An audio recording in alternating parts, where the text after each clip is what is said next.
Tonight at City Council's Strategic Planning Committee meeting, members were presented with an update on the Stormwater Master Plan. Eyewitness reporter Ann Weil was there and learned about the updates herself. Ann, why is this plan necessary for our community?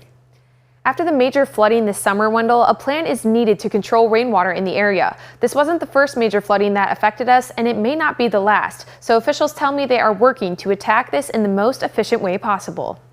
Let's work with nature rather than against it. And I think that ultimately that will be for the better. It'll certainly make this a greener, friendlier city. Many residents were and still are affected by the July flooding, including houses and businesses in the Keith Creek corridor and along Charles Street.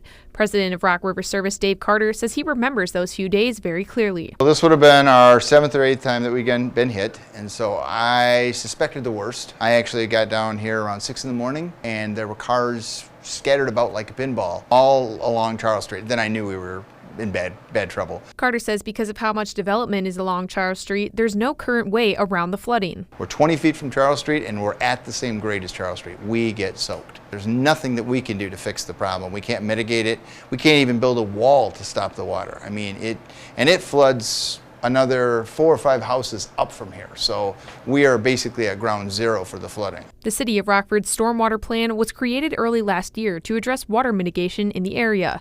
Tonight they presented new updates saying there will be 35 projects that will cost around $9.5 million, but the current budget is $5.9 million. Stormwater manager Brad Holcomb says these projects are needs for the community, so they are looking for new ways to fund for them. There's projects we have listed for each of the areas. Now, unfortunately, these projects are in the worst hit areas, millions and millions of dollars. It's just not something we can easily come up with funding for. We're going to be looking at grants and stuff to help fund these projects. We can't completely stop flooding. We're just trying to lessen it as much as possible. And Carter says that the city is looking to buy off property. He says he is behind the board's efforts and is willing to give up his company's lot so that they can turn it into green space. That's actually ultimately what they need to have. They need more green space and less reflective space so that the water actually hits the ground and percolates through rather than gets reflected and wind up in the streets.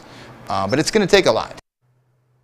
Now moving forward, the council has to approve the plan before any action can be taken into place. If you want to see the full updated plan, you can find it on our website, mystateline.com. Wendell?